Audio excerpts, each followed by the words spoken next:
Special thanks to SeatGeek for sponsoring this video. If you're new here, welcome in, and if you know me, welcome back. Today, we're talking about Pros vs. Joes, Episode 5.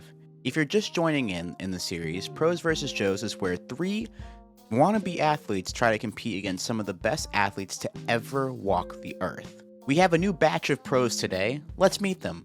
First up is Herschel Walker. I won a Heisman Trophy in 1982, three-time All-American and All-Pro running back for the Dallas Cowboys. Herschel Walker? Herschel Walker is one of the best running backs in football history. He also possesses one of the most roller coaster Wikipedia pages I've ever seen. From political activities to a string of domestic violence allegations that happened both before and after the taping of this show, there's a lot going on here. Next up is catcher Darren Dalton, a three-time All-Star Silver Slugger and part of the 1997 World Series champion Florida Marlins. And when he walks up, I get one of the funniest exchanges I've seen on the show ever. Let's go there. What'd you guys lose, a bet? Why are you here? It's funny because I don't even know the name of this Joe, and that's one of the best comebacks that I've heard from a Joe so far. Because why are you here, pro? Can you answer that? Next up is two-time Olympic gold medalist and two-time World Cup champion Brandi Chastain, who is also the person behind the iconic penalty kick to win the 1999 Women's World Cup. They had Alexi Lawless on the program a couple of episodes ago, but the difference between them is that he was a defensive player, while Chastain bounced between defender and midfielder. So I'm very interested in seeing how those challenges differ. And the same Joe that talked earlier is already talking hella trash, dude. I'm gonna mimic that pose a little bit later. Nice going, baby. That pose right there. Yeah, you're gonna be looking up at me, that's right. I'll be looking up at you. I'm actually looking down right now. The reminder here is that we still don't have his name yet, so I have him listed as the most likely to get cooked in this episode. Next up is Justin Gatlin. I just want to say here that he's like about 24 here and the reigning Olympic gold medalist for the 100-meter dash. And this time, the third Joe isn't talking any shit because he knows he's about to get messed up, bro. That man fast. Yeah. That man is real fast. I love the look on his face knowing that he's about to go up against someone that's 2 years removed from winning a gold medal. Just 2 years. It's interesting because usually these shows get older or retired athletes, but every so often we might get someone in their absolute prime. Anyway, next up, Hall of Fame basketball player Dominique Wilkins, Dream Team gold medalist, the human highlight film. You have 5 champions here. This is a really strong pros lineup, good lord. If I was a Joe, I would ask to go home. I'm being so for real here. Anyway, let's meet the Joes, shall we? Joe number 1 is Carrie Cobert, a 6'5", 30-year-old songwriter. And are his songs good? Where'd all the former athletes go? That is funny. I'll let you decide. Next up is Scott, who is a 6'4", 29-year-old from Philadelphia. I say this to make a note because Dalton played for the Phillies for about a decade plus. Now we finally get to Joe number 3, who is the talkative one. He goes by Harold Gutierrez. He's 5'10" and has the confidence of a starting NFL cornerback. 5'10" of nothing but pure muscle that are gonna put you guys down flat on your face. I built a snowman bigger than you. Speaking of the NFL, the first event is on the football field going up against Herschel Walker. And I gotta say, these might be the cockiest Joes yet. Yeah, come on, baby. Herschel Walker, I'm gonna kick your butt. What's up? No disrespect, but Herschel Walker, he's 40+ years old. The man can't play football no more. I know. The guy's done. Over. Timeout, 60 seconds. Pros vs. Joes doesn't exist as a show anymore, but that doesn't mean you can't get close to some pro action. Which is why I want to give a huge shout out to the sponsor of today's video, SeatGeek. I've recently made it a goal of mine to go to more events and do more exploring, and SeatGeek more than helps me achieve that. With over 28 million downloads, SeatGeek is the #1 rated ticketing app. And there are over 70,000 events listed on SeatGeek. I'm talking concerts, I'm talking sports, festivals, and much, much more. The NFL season is coming up, MLB is in full swing, the WNBA is having a great season, and the NHL and NBA are not far behind. So there are going to be a lot of potential events to grab tickets for. Recently, I used SeatGeek to catch a WNBA game between the Chicago Sky and the Los Angeles Sparks. And getting to see Kelsey Plum and Angel Reese battle it out in front of an electric cloud was such a fun experience. SeatGeek makes the process as simple as possible. Each ticket is rated on a scale of 1 to 10, so you know you're getting a good deal. So look for the green dots. Green means good. Plus, every ticket is backed by their buyer guarantee. And of course, I have a code for you guys. You can use the code Kofie10 for 10% off of your next set of tickets at SeatGeek. That's 10% off any tickets with the promo code Kofie10. Make sure you click the link in the description to download the app and have the code automatically added to your account so that you can use it later. Thank you again to SeatGeek for sponsoring this video, and thank you guys for checking out all of my sponsors. It really helps out the channel. Now, back to the video. The first Joe audition is him playing imaginary baseball. You know, like a loser. Come on now. Give me that pitch. Oh, no. This is America's funniest videos right here. Next up is Scott, who almost runs over a girl on a bicycle while running the wrong way on a track that shows us a time of 14 seconds. Let me tell you right now, Justin Gatlin runs the 100 meter in under 10 seconds. There was no time that would have showed up on that stopwatch that would have impressed me or any of those pros listed. Fun fact, he also named his son Eagle because he, as you guessed it, is an Eagles fan. And you want to know how someone's an Eagles fan in real life, guys? They will tell you. E-A-G-L-E-S, Eagles! Now, compared to what we just saw, Harold's tape is pretty tame, which was a surprise to me, given how much he's been talking before any of the competitions have started. The first matchup is, can you tackle Herschel Walker? Whoever stops Herschel Walker the most wins. Now, Scott goes first, and he starts to talk shit, even though he's never played organized football. I want you! Come on! He immediately gets a stiff arm from the shadow realm. Up in the hole. Absolutely no chance. The second time doesn't go any better, and by the third time... Herschel going right. Prozik absolutely wants no part of Herschel Walker.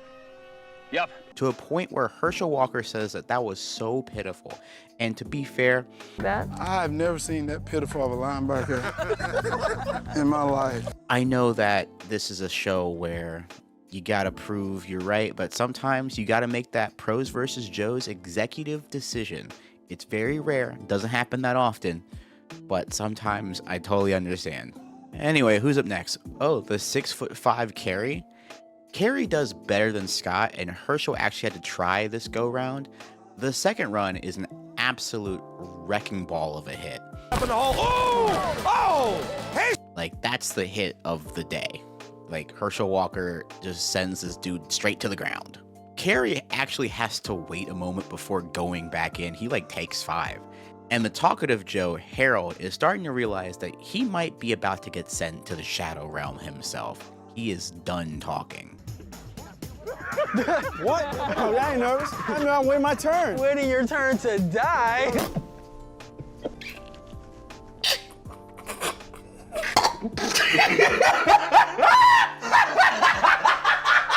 Now, all the pros are joking, and that's pretty standard from episode to episode. They do this banter, smack talk during, but Herschel is so locked in, man. It's like every snap takes him back to the University of Georgia. Anyway, the third try, against all odds, Carey makes an ankle tackle on Walker. Up and up. Oh! Oh! Carey Coburn! On the ankle! Part of me believes that Herschel took his foot off the gas here or felt bad, but props to Carey for taking all 3 reps because it didn't look like he was going to last the round. The pros give him props, and Herschel is calling out to Harold to get on the field. And I gotta say, I would be absolutely terrified. Harold! Harold! Are you ready, Harold? Harold, you okay? Yeah, I'm right here for you, Herschel. Absolutely terrified. I'd be pooping bricks right now. Like straight bricks. Harold says he's confident because he played high school corner, but the first time he goes, he does not have a shot. He just bounces off of Walker on try 1. On try 2, however, he actually brings him down. Ooh! Oh, and the tackle! You go, sucker! Face mask! Face mask! Multiple people try to call for a face mask penalty. I don't think they have a bad argument here, but once again, this is Spike TV. That referee is there for a free paycheck. Harold on the third try, this is for the win. Coming left again, Herschel Walker. Oh, another tackle by Harold Gutierrez. Unbelievable turn of events. What time is it here? What time is it? Heisman who? I think this is a combination of Herschel being straight up tired and Harold also having some tackling skills. And Harold wins, and he's able to talk his talk, which is probably the one thing that the pros were not looking forward to. Yeah, baby. Yeah. How was that? That was fun. How the hell did you like that? The next event is soccer with Brandy. In the locker room, the Joes are pretty impressed with themselves, and Herschel is still a little pissed about that face mask, but decides to let it go. Now, round 2 is the new game, and they give the name... We've invented a new game. It's a combination of soccer and golf. Call it Gawker. Oh, we gotta workshop that name, man. Anyway, you have to kick the soccer ball in a net 1,000 yards away from the actual field, which is a crazy plot twist. You have to go from the fields to the hallways to the actual stadium, and the Joes are only allowed to do a throw-in once. Carey goes first and absolutely toe blows it. None of the guys are good at kicking. And that is off the mark. Doesn't even get any air under it. It's all right, I'm down there with Brandy. An interesting tidbit of information I found is that even though Brandy Chastain used her left foot for that famous shot, her dominant foot is actually her right foot. I guess that since this is a distance event, that using her dominant foot is probably best. I'm someone that shoots left-handed in basketball but throws right-handed. That's not the same thing, but I can relate to using one appendage over the other. Appendage? I guess. On Carey's third kick, it's a thing of beauty, man. And when I say that, I'm lying. So that can do it to you. Shot. That's not where you want to be. Oh, it's going down the hill. By far our worst shot of the night. For him to kick the ball and for it to go all the way over there is just special talent here. In fact, Carey really just can't kick well, man. They even do a montage for him because he can't keep up with anyone. Hey, are you still kicking? You've gone backwards. Gosh! Meanwhile, Brandy's over there killing it in this challenge. And I like this challenge. It's pretty fun, all things considered. It's a unique take on a soccer event. Scott decides to use his throw to get the ball over the fence, and the Joes now have to go up the stairs. Harold uses his throw to do that now that they're in the stadium, but for his next kick, it goes down a different hall. Oh, by the way, Carey got eliminated from this challenge because he was the last one to get the ball out of the soccer field. So there's that. We finally get to the field part of the challenge, and I realize that Brandy has been using both feet for this challenge, and she's killing it, and she finishes in 15 kicks. Scott and Harold are tied at 21, and Scott has a chance to score on the upcoming shot. There's the kick, the curb. Oh, just missing the post. It's a good attempt, but he gets a little bit greedy, leaving it all up to Harold, who sinks in the winning shot and gets a bye for the overtime round. Gutierrez sealing the victory for himself. And I gotta say that I thought that since he was talking so much smack, he was gonna get cooked, but my prediction was incorrect. And now you get to go to the third event, which no one is supposed to be good at, and it's weightlifting. The pros and Joes will go up against each other, and whoever can lift the most weight in 10 minutes will win that round. There's a bench press, a curl bar, and a dumbbell row, all at different weight numbers. Carey decides to compete against Dominique Wilkins, while Scott chooses Justin Gatlin, which is a crazy choice. Why would you pick the active in their prime world champion over a baseball player that has been retired for 9 years? Scott goes against Justin, and Justin is not only whooping his ass, he is taunting him while he does it, offering him water and stuff. It's to the point where the other Joe is like, I might go home because of this, and you know what?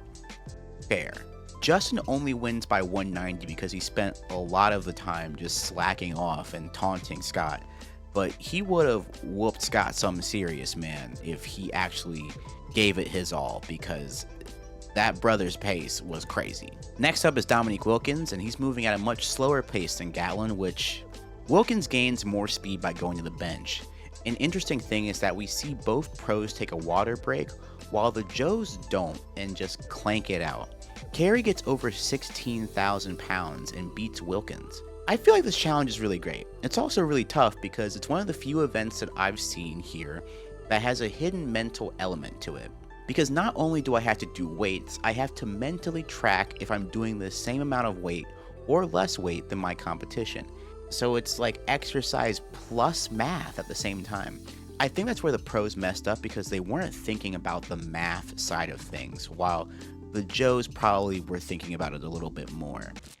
Taking it. Taking you down. Big tree that you are, I'm chopping you down. Taking you down. Now going into overtime, the pros are talking a lot of shit about Harold because he's honestly been talking a lot. He's been talking this entire time. I just want to hit him one time. That's all. I ain't worried about making the basket. I just want to hit him. I'd like to see him go down just because of the amount of talk he's doing. On to overtime, where we have the 5 gauntlet events. In the first event, you're going to have to defend Dominique Wilkins. Second event, you're going to try to get by a blocking Herschel Walker. Third is trying to steal home on Darren Dalton. Fourth is running against Justin Gatlin. And finally, they'll have to try to stop penalty kicks from Brandi Chastain. This is an event that I thought was going to be in the Alexi Lawless portion. I'm glad that they're bringing it for the Brandi Chastain portion. These are all solid events in my eyes. First up is Dominique versus Harold, and Harold just keeps fouling the entire time. Fouled by Harold. Push! Foul on Joe. Harold Gutierrez fouling Dominique Wilkins. Is that a flagrant in the league, ref? I think Carey being 6'5" is a much better advantage. And Carey makes a great defensive play and steals it from Wilkins in under 25 seconds, which makes for a pretty big lead heading up to event number 2. Event number 2 is getting by Herschel Walker, and that man is still a menace and out looking for revenge. Tackling him is one thing, but getting by him is another thing entirely. Good God. Coburg head in the chest. Herschel Walker looking strong. Coburg nowhere to go. Neither of them are good enough to get by him, and we go into round 3 with Carey having a 40-second lead. Round 3 is them having to steal home against Dalton. Dalton does a good job at blocking Carey's first 2 attempts, and on the third try, he's safe, as each time the Joe was given a little bit more leeway because the throw would come later. Harold gets out on the second time and is also successful on the third try, and the lead is still at 40 seconds. I want to stop here and say that I didn't really like this event idea. I wish that Dalton would have been able to show off his arm as they had to steal second base or something, because just tagging them is one thing, and I feel like that put a lot of faith in whoever was throwing him the ball, which is a person that we just never see. We don't know who that is. Anyway, in the fourth event, they have to race against Justin Gatlin in a 60-meter sprint, which is just absolutely not fair. At first, they get a 10-meter head start, and even that's not enough. There's the gun.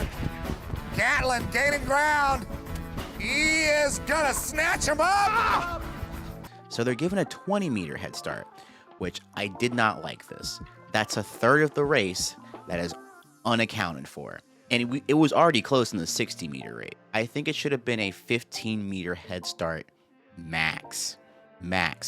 Both of them beat Justin Gatlin for the 20-meter head start, so it's still a big lead for Carey here. We get to the last event, which is to stop 3 shots from Brandi Chastain. Carey stops one early and then stops his third ball in a time of 1 minute and 20 seconds. So it's all up to Harold, and he has to stop 3 in less than 43 seconds. First kick from Brandi Chastain. That's a clean stop for Harold Gutierrez. I didn't see that. That's 2 clean. He makes 2 clean stops in 7 seconds, but then Brandi absolutely locks in. One stop, can you do it? We're 25 seconds in.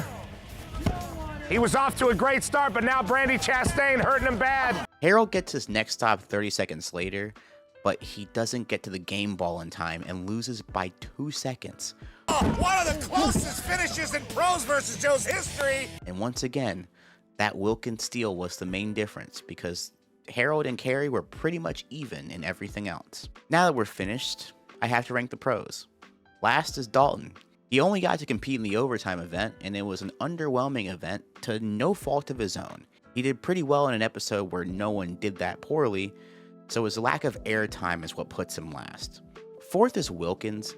Getting the ball stolen from him early by Carey was pretty unexpected for sure, but he gave it his all for his age, especially the weight room portion, where he put up a pretty respectable performance. At number 3, I have Justin Gatlin. I think that the 20-meter head start thing was a weird draw and not fair, but he was really good in the weightlifting challenge, and he could have gone even harder, but decided to taunt a guy that ended up going home anyway.